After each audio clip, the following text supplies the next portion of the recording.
Meu pai gritou: "Saia da minha casa!" No dia seguinte, todos ficaram de queixo caído, pois me mudei para a minha mansão de 45 milhões. A voz do meu pai ecoou pela sala de estar, carregada de uma fúria que parecia fazer as paredes tremerem. "Saia da minha casa!" Ele gritou, o rosto vermelho, a veia da testa saltando como um pequeno rio raivoso. Minha mãe, Lúcia, estava ao seu lado, de braços cruzados, o silêncio dela sendo uma concordância tão alta quanto o grito dele. Minha irmã, Natália, o orgulho da família, desviava o olhar, fingindo um interesse súbito no tapete persa que decorava o chão. Naquele momento, eu não era mais filha ou irmã. Eu era um problema a ser removido. Tudo começou minutos antes, com uma frase simples que para mim representava liberdade. Mas para ele soou como uma declaração de guerra. "Eu não vou fazer o vestibular", eu disse, com a voz mais firme que consegui encontrar. "Eu vou abrir a minha própria empresa." O silêncio que se seguiu foi pesado, denso. Meu pai, Douglas Almeida, um ex-professor universitário que se orgulhava de ter formado centenas de doutores, me encarou como se eu tivesse confessado um crime hediondo. Em nossa casa, na pacata e tradicional Vila das Araucárias, o valor de uma pessoa era medido pelo número de diplomas pendurados na parede. Ter um diploma não era uma opção, era uma obrigação moral. Minha irmã, Natália, era a personificação desse ideal. Passou em medicina com bolsa integral em uma universidade federal. Era a doutora Natália, antes mesmo de se formar. Em cada almoço de domingo, cada encontro de família, as conversas giravam em torno de suas notas exemplares, de seu futuro brilhante, de como ela era o exemplo a ser seguido. E eu era a esquisita. A ovelha negra. Desde adolescente, minha paixão não estava nos livros de biologia ou de direito, mas na tela brilhante de um computador. Enquanto Natália dissecava sapos nas aulas de laboratório, eu passava noites em claro aprendendo a programar, a construir mundos digitais com linhas de código. Comecei a montar pequenos sites para os comerciantes da nossa cidade, a padaria do seu Manuel, a floricultura da Dona Rosa. Ganhava um trocado, mas mais importante, sentia um prazer imenso em ver uma ideia minha se transformar em algo real, funcional, que ajudava outras pessoas. Para os meus pais, no entanto, isso era um passatempo vergonhoso. Brincadeira de computador, meu pai dizia com desdém. "Isso não dá futuro, Roberta. Você precisa de uma profissão de verdade, um concurso público, estabilidade." Minha mãe, diretora de uma escola rigorosa, complementava: "Sua irmã é o nosso orgulho. Por que você não pode ser como ela?" Eu tentei por um tempo. Tentei me interessar pelas carreiras que eles aprovavam, mas era como tentar encaixar uma peça redonda em um buraco quadrado. Meu coração não estava ali. Meu coração estava na lógica da programação, na criatividade do design, na possibilidade de construir algo do zero. A decisão de não prestar o vestibular amadureceu em mim durante meses. Foi uma batalha interna, cheia de medo e incerteza. Mas no fundo, eu sabia que seguir o caminho deles seria uma traição a mim mesma. Eu preferia arriscar e falhar sendo quem eu era, do que ter sucesso fingindo ser outra pessoa. E foi essa decisão que me levou àquela cena na sala. "Empresa?" Meu pai cuspiu a palavra com nojo. "Você não tem um tostão furado, não tem diploma, não tem nada. Vai viver de quê? Desses seus sitezinhos que mal pagam um lanche. Enquanto eu pagar as contas desta casa, você vai seguir as nossas regras. E a regra é clara. Ou você estuda para ter um futuro decente, ou não vive debaixo do meu teto como uma fracassada." A palavra fracassada pairou no ar. Doeu mais do que um tapa teria doído. Olhei para minha mãe, buscando um pingo de compaixão, mas seu rosto era uma máscara de decepção fria. Olhei para Natália, que finalmente levantou a cabeça, mas seu olhar era de pena, a mesma pena que se dá a um caso perdido. Um calafrio percorreu minha espinha, mas, por baixo do medo, uma estranha calma começou a se instalar. Era o fim. A corda que me prendia à expectativa deles tinha finalmente arrebentado. Tudo bem, eu disse, minha voz surpreendentemente estável. Eu vou embora. Subi as escadas em silêncio, cada degrau um passo para longe da vida que eu conhecia. No meu quarto, abri o guarda-roupa e peguei 3 malas. Não chorei. As lágrimas pareciam congeladas dentro de mim. Eu agia no automático, pegando roupas, meus poucos livros sobre tecnologia e, o mais importante, meu velho e surrado notebook. Aquele computador era meu único aliado no mundo. Quando desci, a cena na sala permanecia a mesma. 3 estátuas de gelo me observando. Passei por eles, arrastei as malas pela porta e não olhei para trás. O som da porta batendo atrás de mim foi o ponto final mais definitivo da minha vida. Naquela noite, usei o pouco dinheiro que tinha para alugar um kitnet minúsculo e úmido no lado mais pobre da cidade. O cheiro de mofo impregnava o ar. A única lâmpada no teto piscava sem parar. Sentei na beira do colchão fino jogado no chão. Abri meu notebook e o liguei. A tela iluminou meu rosto no quarto escuro. Eu estava sozinha, com medo e com o estômago roncando de fome. Mas pela primeira vez na vida, eu estava no controle. Aquele era o meu ponto de partida. Os primeiros meses foram os mais difíceis da minha vida. A liberdade que eu senti ao sair da casa dos meus pais rapidamente deu lugar a uma realidade brutal. Meu kitnet não era um lar, era uma trincheira. O cheiro de mofo era meu companheiro constante, e a única lâmpada no teto piscava tanto que eu às vezes preferia ficar no escuro, com a luz do notebook como minha única fonte de iluminação. Meu cardápio diário se resumia a uma única palavra: miojo. Eu comia miojo no almoço e no jantar. Às vezes, quando conseguia um pequeno trabalho de programação, um freela para consertar o site de alguém, eu me dava ao luxo de comprar um ovo para misturar no macarrão. Era a minha versão de um banquete. A solidão era esmagadora. Durante o dia, eu me afundava em códigos e projetos. Mas à noite, o silêncio do quartinho era preenchido pelas vozes da minha cabeça. A voz do meu pai, me chamando de fracassada, ecoava sem parar. Eu me pegava pensando se ele estava certo.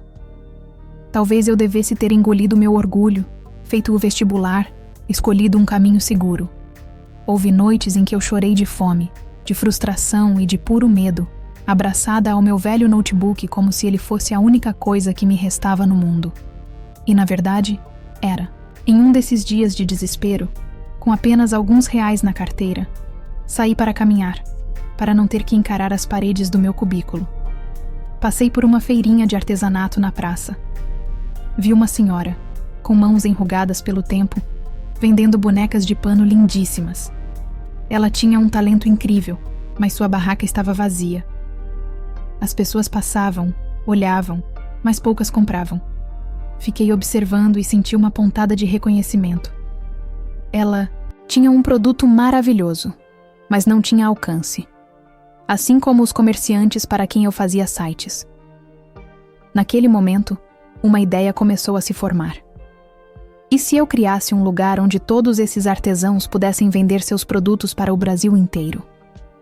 Um lugar online, uma vitrine virtual. Voltei para o meu kitnet com um novo ânimo. Passei as semanas seguintes trabalhando sem parar, movida a café barato e miojo. Nascia assim o Cesta Artesanal, um site simples onde artesãos podiam se cadastrar e vender suas peças. O projeto cresceu, mas de forma lenta, quase dolorosa. Eu ganhava uma pequena comissão por venda, mas mal dava para pagar os custos do servidor. Eu passava mais tempo ajudando os artesãos a tirar fotos e a escrever descrições do que realmente ganhando dinheiro. Eu estava resolvendo um problema, mas não de uma forma que pudesse me sustentar. A frustração começou a bater na porta novamente. Eu tinha criado algo, mas continuava pobre e exausta. A virada aconteceu de forma inesperada. Vi um anúncio na internet sobre uma palestra gratuita de empreendedorismo em um hotel no centro da cidade. A palestrante era Márcia Benedito, um nome que eu já tinha ouvido falar. Uma mulher que construiu um império no setor de cosméticos. Eu me senti uma farsa indo até lá. Eu, com minhas roupas gastas e meu projeto, que mal parava em pé, no meio de pessoas que pareciam ter suas vidas resolvidas. Mas eu fui. A fome de aprender era maior que a vergonha. Márcia era incrível. Falava com uma energia contagiante, de forma simples e direta. Ela não falava de teorias complexas. Falava da realidade, dos tombos, da persistência. No final da palestra, enquanto todos se aglomeravam para tirar fotos, eu tomei coragem. Esperei o fluxo diminuir e me aproximei, com o coração batendo na garganta. Senhora Márcia, comecei, a voz trêmula. Eu não quero tomar seu tempo, só queria um conselho. Ela se virou para mim e, em vez da pressa que eu esperava, vi curiosidade em seus olhos. Pode falar, querida.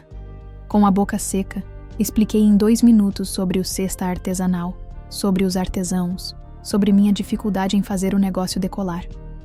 Ela me ouviu com uma atenção que eu nunca tinha recebido dos meus pais. Quando terminei, ela ficou em silêncio por um instante, e depois disse algo que mudou tudo. Menina, seu coração é bom, mas seu modelo de negócio é fraco. Você está tentando ser a vitrine, mas o problema real não é a falta de vitrine. O problema do pequeno varejista é a falta de organização. É o controle de estoque, a logística de envio, a gestão das vendas. Você é programadora, certo? Eu assenti, confusa. Então pare de vender o artesanato dos outros e comece a vender o que você sabe fazer de melhor. Lógica. Crie uma ferramenta que ajude as lojas físicas a gerenciar tudo isso. Um sistema. Em vez de ganhar centavos em cada boneca de pano vendida, você pode ter contratos mensais com dezenas, centenas de lojas. As palavras dela me atingiram como um raio. Era tão óbvio, tão claro, como eu não tinha pensado nisso antes. Meu talento não era ser vendedora, era ser arquiteta de sistemas. Agradeci a ela profusamente e voltei para casa, mas não para o meu kitnet. Na minha cabeça, eu já estava em outro lugar. Abri meu notebook e comecei a desenhar a arquitetura de um novo sistema. Um software de gestão e logística focado em pequenos e médios varejistas artesanais. O nome surgiu quase que instantaneamente. Craft Logic Brasil. Craft, de artesanato, para não esquecer de onde eu vim. E Logic, de lógica, para mostrar para onde eu estava indo. Márcia se tornou minha mentora. Trocamos e-mails, ela me deu dicas, me apresentou aos donos de 2 pequenas lojas que aceitaram ser meus primeiros clientes teste. Por meses, eu trabalhei como nunca. O miojo continuou, mas agora ele tinha um gosto diferente. Tinha o gosto de propósito. Finalmente, o sistema estava pronto. Era robusto, intuitivo e resolvia uma dor real do mercado. Consegui uma reunião com o dono de uma pequena rede de lojas de presentes e decoração. Fui para a apresentação de alma e coração. Mostrei como meu sistema poderia economizar tempo, reduzir perdas e aumentar as vendas. Ele ficou impressionado. Ao final da reunião, ele me estendeu a mão e disse: "Gostei. Vamos fechar. Quero implantar nas minhas 7 lojas." Naquele dia, eu saí da reunião com um contrato assinado que valia mais do que eu tinha ganhado em toda a minha vida. Voltei para o kitnet, olhei para as paredes mofadas e, pela primeira vez, não senti desespero. Senti gratidão. Aquele lugar tinha sido meu casulo. Com o dinheiro do primeiro pagamento, aluguei um apartamento pequeno, mas limpo e digno. Comprei comida de verdade. E ao olhar pela janela da minha nova sala, para a cidade que agora parecia cheia de oportunidades, eu soube que a fracassada tinha ficado para trás. A empreendedora estava apenas começando. Os anos que se seguiram foram uma avalanche. A Craft Logic Brasil decolou de uma forma que nem eu, em meus sonhos mais otimistas, poderia prever. O contrato com aquela primeira rede de lojas foi a porta de entrada. Em menos de 1 ano, meu sistema de gestão estava em dezenas de lojas. Em 2 anos, centenas. Em 4 anos, éramos a principal referência do setor no país. A pequena empresa que nasceu em um kitnet mofado agora tinha escritórios elegantes em São Paulo, Belo Horizonte e uma sede de desenvolvimento em Recife. Eu liderava uma equipe com mais de 200 pessoas. O dinheiro veio como consequência. Fechei contratos milionários, participei de rodadas de investimento e, em determinado momento, recebi uma oferta de aquisição de uma gigante da tecnologia. Eles colocaram na mesa 47 milhões de Harlers pela minha empresa. Lembro-me de olhar para o número no papel, na sala de reunião, climatizada, e sorrir. Eu disse não. A CraftLogic Brasil era minha história, minha criação. Não estava à venda. Durante todo esse tempo, eu mantive um sigilo quase absoluto sobre minha vida pessoal. Para o mundo dos negócios, eu era Roberta Almeida, a CEO por trás da CraftLogic. Para a imprensa, eu era uma figura discreta que raramente dava entrevistas. Para minha família, eu continuava a ser a filha desaparecida, o caso perdido. Eles não faziam ideia de nada. Era melhor assim. A distância era a minha paz. Essa paz, no entanto, foi abalada quando recebi um telefonema de uma prima distante. Ela me contou, com a voz carregada de pena, as notícias da minha família. Meu pai, o imponente Douglas Almeida, havia sido forçado a uma aposentadoria antecipada. A universidade onde ele lecionava passou por uma reestruturação e seus métodos, considerados ultrapassados, não tinham mais espaço. Para um homem cujo ego era do tamanho do mundo, a perda do prestígio foi um golpe devastador. Para piorar, minha mãe, Lúcia, tinha sido diagnosticada com uma doença degenerativa que exigia tratamento caro e constante. Minha irmã, a doutora Natália, também não vivia o conto de fadas que meus pais projetaram. Ela tinha se casado e era mãe de gêmeos. Entre os plantões intermináveis no hospital e as demandas de 2 crianças pequenas, ela estava no limite da exaustão física e emocional. A família que antes parecia um pilar de força e sucesso, agora estava ruindo sob o peso da realidade. Uma parte de mim, a parte ferida e orgulhosa, quis dizer bem feito, mas outra parte, a que ainda se lembrava dos raros momentos de carinho da infância, sentiu uma pontada de dor. Eles eram minha família, apesar de tudo. Eu não podia simplesmente ignorar. Mas eu também não podia voltar. Não podia me expor à mesma humilhação de antes. Então, eu fiz algo diferente. Criei uma solução, como sempre fazia. Usei meus recursos para criar uma fundação fictícia. A Fundação Renasce. Contratei um advogado para cuidar de todos os detalhes legais, criando uma fachada perfeita. Através dessa fundação, comecei a enviar uma ajuda financeira mensal para os meus pais. Era um valor alto, o suficiente para cobrir com folga o tratamento da minha mãe, todas as despesas da casa e ainda sobrar. Para Natália, a fundação ofereceu uma bolsa de apoio a profissionais da saúde com filhos, que pagava na escola particular dos gêmeos e uma babá em tempo integral. Por 3 longos anos, eu sustentei a todos eles. Paguei suas dívidas, sua saúde, a educação dos meus sobrinhos. Eles viviam sob o meu teto invisível, comiam a comida que meu dinheiro comprava e dormiam tranquilos à noite porque eu, a fracassada, estava trabalhando dia e noite. E durante esses 3 anos, eu não recebi um único obrigado. Nem sequer sabiam a quem agradecer. Em suas mentes, era um ato de caridade anônima, um reconhecimento tardio pelo valor deles à sociedade. Até que eu cansei. Cansei do sigilo, da mentira, daquela vingança silenciosa que só eu conhecia. Eu precisava de um ponto final.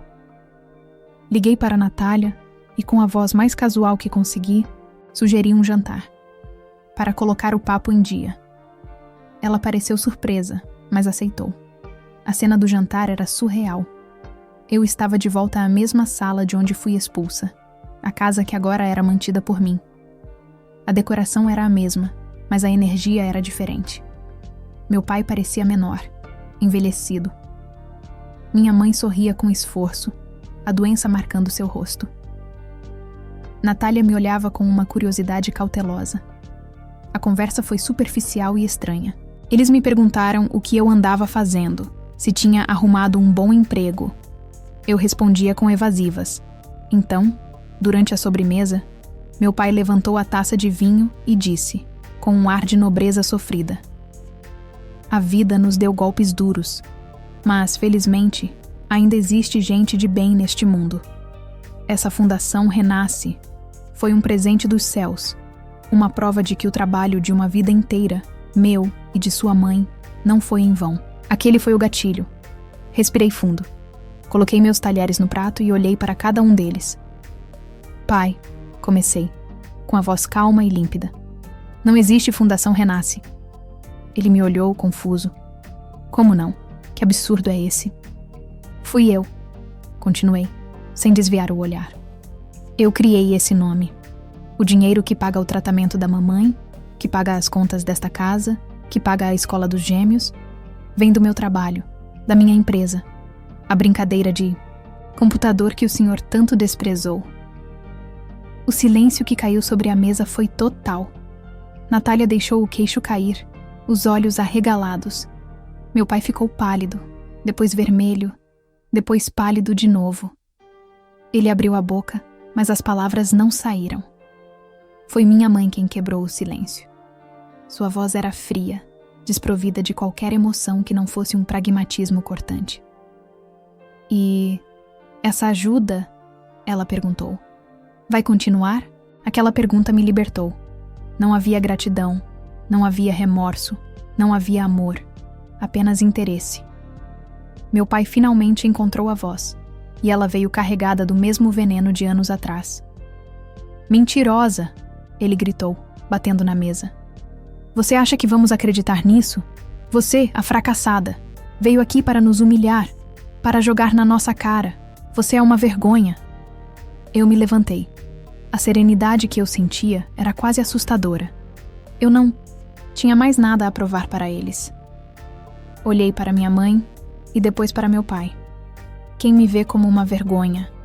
eu disse com a voz firme, mas sem raiva. "Não pode viver às minhas custas." Virei as costas e caminhei em direção à porta. Desta vez, ninguém me expulsou. Eu saí por escolha própria. E ao fechar a porta atrás de mim pela última vez, eu sabia que estava finalmente, e para sempre, livre. Naquela noite, eu não voltei para o meu apartamento de luxo em São Paulo. Fui para um hotel. Eu precisava de um espaço neutro para processar, não o que eles disseram, mas a minha própria libertação. A raiva, a mágoa, a necessidade de provar algo. Tudo isso havia se dissolvido naquela sala de jantar. O grito do meu pai não me feria mais. A pergunta fria da minha mãe não me chocava. Eram apenas ecos de um mundo ao qual eu não pertencia mais. Na manhã seguinte, eu não hesitei. Embarquei no primeiro voo para o litoral de Santa Catarina, para uma cidade fictícia que eu batizei em minha mente de Mar do Cedro. Lá, meses antes, eu havia comprado uma mansão de 45 milhões. Não como um investimento, mas como uma promessa. A promessa de um futuro onde eu poderia respirar fundo, de frente para o mar, e ser simplesmente eu. A casa era espetacular, com paredes de vidro que se abriam para uma vista infinita do oceano. Era o oposto exato da casa escura e cheia de regras da minha infância. Passei os meses seguintes em um frenesi de atividade. Contratei arquitetos e reformei tudo, deixando cada canto com a minha cara. E tomei a decisão mais ousada da minha carreira. Transferi a sede principal da Craft Logic Brasil para Mar do Cedro. Meus diretores acharam que eu estava louca, mas eu queria construir meu império no lugar onde eu havia escolhido ser o meu lar. A mudança foi mais do que geográfica. Eu parei de me esconder. Dei minha primeira grande entrevista para uma revista de negócios, contando minha história. A versão editada, claro, sem os detalhes mais dolorosos da minha família. A foto na capa era eu, sorrindo, com o mar ao fundo. Roberta Almeida, a CEO que construiu um negócio milionário do zero. A fracassada Agora era uma história de sucesso. E então, eu peguei o nome, que usei para a minha vingança silenciosa, e lhe dei um propósito real. Eu anunciei a criação do Fundo Renasce, desta vez de verdade. Uma organização dedicada a dar bolsas de estudo e capital inicial para jovens empreendedores que não tinham diploma, mas que transbordavam de ideias e vontade. O fundo não era caridade, era um investimento. Um investimento em outras Robertas, espalhadas pelo Brasil. Jovens que só precisavam que alguém olhasse para eles e dissesse: "Sua ideia é boa, eu acredito em você." Ajudá-los se tornou a minha nova paixão, o verdadeiro significado do meu sucesso. Os anos passaram.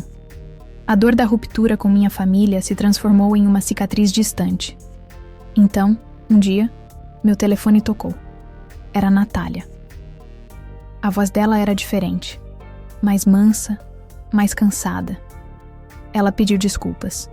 Desculpas por ter ficado em silêncio, por ter sido conivente, por ter se beneficiado do dinheiro da irmã que ela deixou ser expulsa de casa. Foi um pedido de perdão sincero, sem justificativas. Eu aceitei. Semanas depois, recebi uma carta pelo correio. A caligrafia tremida era inconfundível. Era do meu pai. Foram 2 páginas curtas, onde ele não pedia perdão diretamente. O orgulho dele não permitiria, mas admitia seu arrependimento. Ele escreveu que o mundo que ele conhecia havia desaparecido e que ele tinha se agarrado a velhas certezas com medo e arrogância. Ele disse que se arrependia de não ter tentado entender a filha que tinha. Foi o mais perto de um "eu errei" que ele conseguiria chegar. Eu não voltei para a Vila das Araucárias. O passado era um país estrangeiro para mim. Mas eu abri a porta para um recomeço, com uma condição clara. Seria nos meus termos, com base no respeito que eu havia conquistado. Combinei de encontrá-los em um café à beira-mar, em Mar do Cedro, meu território. A cena foi silenciosa, quase solene. Minha mãe, mais frágil, me deu um abraço breve. Meu pai apertou minha mão, os olhos marejados, mas não disse nada. Natália sorriu, um sorriso genuíno. Não houve grandes discursos, não houve lágrimas de novela. Houve apenas o reconhecimento silencioso de que tudo havia mudado. A menina que eles expulsaram não existia mais. Em seu lugar, estava uma mulher que não precisava da aprovação deles para existir. Hoje, minha vida é plena. As minhas sextas-feiras à noite são sagradas. Eu organizo um jantar na minha casa para minha equipe e para os jovens empreendedores do Fundo Renasce. A minha enorme mesa de jantar, de frente para o mar, fica cheia de gente apaixonada, de sonhadores, de pessoas que constroem o futuro. Esta é a minha família agora. Uma família que eu escolhi, unida não por sangue, mas por propósito. Olhando para o mar com o som das risadas e das ideias ecoando pela minha casa, eu finalmente entendi. Sucesso não é ter uma mansão de 45 milhões, ou provar para quem te humilhou que eles estavam errados.